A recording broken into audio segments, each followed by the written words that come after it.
We're doing the walk around with the mechanic, learning about this 2024 Kenworth T680 and stickers and permits and all that stuff. Stick around, you're going to learn a lot. Welcome to the Joy of Trucking. Can't stick them on top of each other. You can't stick them down the side of the truck. I know you see people do that, but that is actually way wrong. So when it expires, you got to take it off? You take that off and put the new one on. All right. They can actually charge the driver $245 per sticker per side.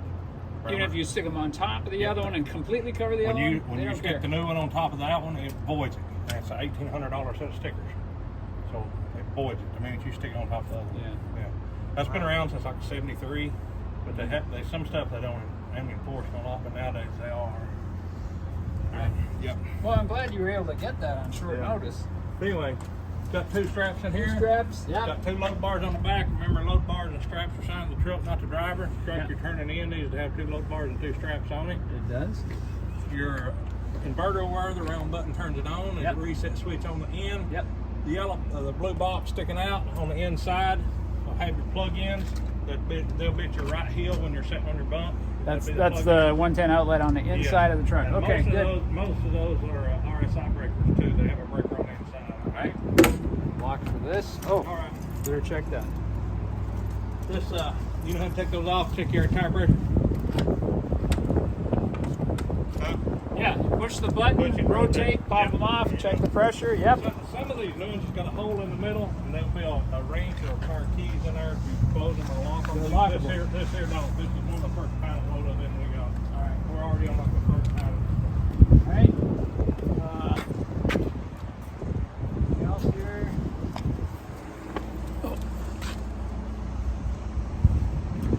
All the hoses and wires. Fuel is over here. Triangle stay with the truck too? Yes. So when you see your fire extinguisher mounted behind your seat. I saw it, yep. Smells nice. Yep. We already put new bolts in the front right here. These are 10mm bolts. When your base plate comes, if you don't want to install it, you pull up the shop and we'll put it on for you, but it's a 10mm if you want to put it on yourself. You got a temporary No, it's like I said, your permits, your temporary permits will come out. Even the license plate? Yes. That's what your license plate and your HUD sticker comes to your home terminal. Yeah. Between now and the 21st of next month. So you got a temporary permit in there that covers everything. They don't even give you a temporary plate though. I'm surprised. No, that's a no-no. You don't ever put those temporary tags you see in the windshield of the truck movers. Yeah. That is actually a temp tag, just like for a drive-out tag at a dealership. Like a dealer's, yeah. If you put like a piece of cardboard with your plate number on it, they will double the fine on you. Okay. But you don't need it. Like I said, this temporary permit covers it, and you got a temporary HUD sticker in there. So your HUD sticker, when you get it, goes bottom dead center of the grill. Not on the chrome? chrome. Seriously? There'll be a little paper that comes with it that says stick it nearest to the tag as possible. Yeah. But the actual law is bottom dead center of the grill. That's so sad. Okay. It better be shiny. If you're in California and they say, where's your clean out loud sticker, make sure you word it, say bottom left hand door, bottom left hand corner of the driver's door. Driver's door, okay. Another thing, your gross vehicle weight sticker is 12,350, not 12,000. Okay. If you're in Oregon and they see that small hubcap, they're liable to try to say that's a 12,000 pound axle. Oregon will say the small cap's a 12 and the big one's a 15. Make sure you show them your 12,350, because if you're fully loaded in 2 full tanks of fuel, you'll be 12,225 on the steer. Oh yeah. The fifth wheels are moved forward an inch to give you better control up front in bad weather. So they're not adjustable, the fifth wheel? The fifth wheels are not. No, you don't. We've got them set where they need to be. That's it. All of our loads are set up to go with our fifth wheel placement. All right. Any questions? I found the battery switch in here because it was off. I couldn't get anything in at first. Now most of the switches on a KW, you have to hold them for 3 seconds. When you hold it, flip it. Most of them you have to hold it for a second. That way, if you just bump it with your hand, you can't pick them on. Which switches are you talking about? There's several of them. You'll see it. Now, light switches will come on, but there's some of these switches that you have to hold like to get them to come on for just a second. Like the fifth wheel release. Yeah. But now your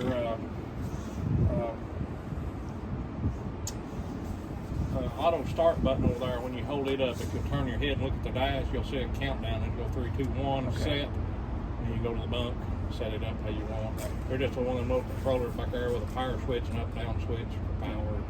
Okay. Okay, but I will go there and get your paperwork on that anyway. I brought some for a Freightliner, but I thought this one was a Freightliner. He said it was a Freightliner. Oh no, we're done with the Freightliner. But anyway, making Kevin's dream come true. Yeah. The books are on the dash. I see. Oh yeah, we're not running the lantern fly sticker no more. All you got to have is this. There should be one in that book too. We're not running the little orange sticker. They had a problem with people taking those. The owner operator was taking them off. So. Wow. All right, but there is a colored copy of what it looks like, which is what you got to have, and the little permit. And I've got a temporary hut permit, so if they send me into New York for so your base plate and your HUD sticker runs together. Right. They're tied together all the time. So they'll come together when you So I'm all legal, but I got to get back to DeLand. Yeah, well, just give them about a week or two, and then start calling them and say, hey, they come in. They say no, give them 4 or 5 days, call them in, hey, they come in, no. Then when they say that, yeah, it's here, tell dispatch, hey, my tag's in DeLand, I need to be routed by there, pick up my tag. Okay. It's not a big deal. So, like I said, it's everyday occurrence. So, And it's your legal beagle. All these manuals. Do I have one on this fancy dash display here? Yes. It'll tell me how to find everything. It'll tell you how to find everything. There's pretty self-explanatory on these dashes, and you can set them up several different ways. I'll also tell you one other thing that's not in this manual. When you're setting the auto start on this thing, it'll turn the dash off, the dash lights, so it don't bother you while you sleep. If you get up of a morning and start the truck and the dash lights don't come back on, turn the truck to the accessory position and then cycle it back on. Okay. That wakes up the body controller to make it turn it back on. We have had a few that does that, and we don't know why. Kenworth ain't telling us why. So it's just like when you start the truck up, it should illuminate, bring the dash lights right back up. But we have some that don't. So if it doesn't, go back, shut it off, go back to flip, and then come right back on. Brings it back out, kicks it right back. Yeah. Now your permit book, does it stay with the Freightliner and you have to pick up brand new permits? Yeah, that stays with that truck. So you have to go in the office and get all new permits? Talking to a friend of mine who got one of these last year, and he said that some of the gauges would actually freeze, like the speedometer and the water temperature and all that, and he had to like pull over, stop, shut off the battery switch. We had a recall we done on them, and we're doing up with the CPC update on them. So take care of them. They probably fixed that. Yeah, this should have been done. Yeah, this one here shouldn't have that problem. Yeah, we actually have been having a That's what I told you. They've had this for a few years now. I bet you they worked out all the bugs by now. Some of them, yes. But we've had to do ACM and CPC both updates on these trucks. Okay. But get everything up and running on these trucks. That's software. Just software programming, yeah. So these trucks will actually program while you're going down the road. They might send something to your truck, and then the next time you cycle the switch, it may act. Oh, they do software updates on the move. Kenworth can, Cummins can, Freightliner can. When you're locked in cruise, we can send stuff to it while you're traveling if we need to. Wow. Cool.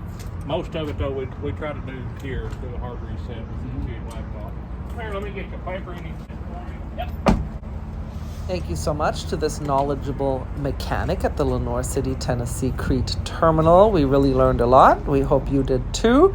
Be sure to give the video a thumbs up, put your comments and questions below, and subscribe to our channel, hit the notification bell. You can also now buy us a coffee, or 3 coffees equal a liver dinner for Kevin.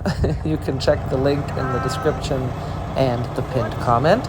And of course, if you decide to drive for CRETE, please do be so kind, use our referral code SLOKEV. That really helps the channel. And hey, thanks for joining us. We'll see you in the next video, where we have to move all our stuff from one truck to the other. No small feat, especially with this weather. But anyway, have a great day. With love from Kevin and Tanya and the new Kenworth. Bye.